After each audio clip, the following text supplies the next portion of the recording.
Hello there, Sev here from Three Counties Motorhomes, and welcome to this video guide on the Sargent EC30 control panel that you see here in front of us. In this video guide I'm going to explain how to use this control panel, what the different buttons do, how to interpret the information it's telling us, and hopefully by the end of the video you'll feel comfortable using this control panel in your leisure vehicle. We're not going to be covering any troubleshooting or problem solving in this video, so if you are having issues with your control panel, please consult your instruction manuals or seek the help of a technical professional. This video really is just a quick start guide to get you up and running using this control panel inside your leisure vehicle. So with that said, let's get started. So let's start by explaining the layout of the control panel. As you can see, the most prominent feature is this display, and then to the left of it we have a 3-position switch here.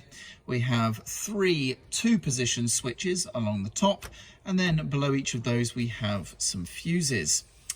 So let's set this control panel to the off state and we'll go from there. So here we have the control panel in the off state. Now the first thing we're going to do is we're going to operate this 3-position switch just here, and as you can see we have 2 labels, one saying vehicle at the top and at the bottom there we have leisure. This is the battery selector switch, and the top position is going to select the vehicle battery, the bottom position is going to select the leisure battery, the middle position is going to be off, and that's the position we're currently in.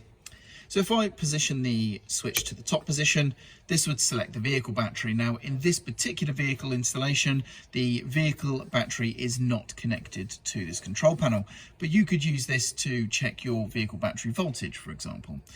You wouldn't ideally operate your leisure vehicle on the vehicle battery because the vehicle battery is not really designed for that kind of operation, and of course you don't want to run your vehicle battery flat. So the other position is going to be leisure at the bottom, and I'll flick it to that position and you can see immediately the display has come alive, and this is telling us our leisure battery voltage. This display is quite bright, and at night time that could be distracting, so there is a switch below here to actually disable or turn off that small display.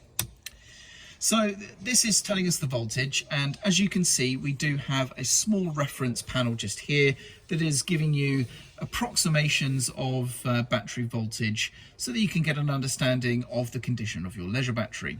So for example, it's saying here that anything less than 10.9 is a poor battery and ideally needs to be charged quite urgently. Then anything from 11.4 volts to 12.2 is fair. The battery's still got some life in it, but it is getting low. And anything from 12.3 to 14.4 is good.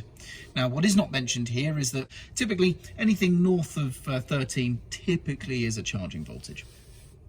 But anyway, that is the battery voltage indicator, and it's going to give you an idea of how much life is left in your leisure battery. Then we have these 3 switches here. One is labeled pump. If we turn this on, that is going to turn on power to the water pump if fitted. Then we have a switch for lights, and if I flick that on, that is going to turn on any lights that are connected to this switch. And then we have an auxiliary or a spare, and in this particular vehicle that is the master power switch for the onboard fridge that this vehicle has fitted.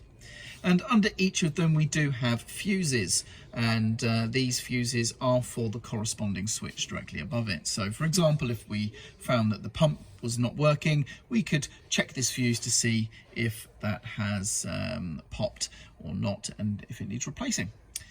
And that is pretty much how the control panel works. It's as simple and easy as that. And to turn off your vehicle or turn off the leisure battery power, you could of course turn off these individual switches and then turn off the power, but you can also just kill the switch there on the left hand side, the battery selector switch, put it into the off position, and that of course disconnects all power.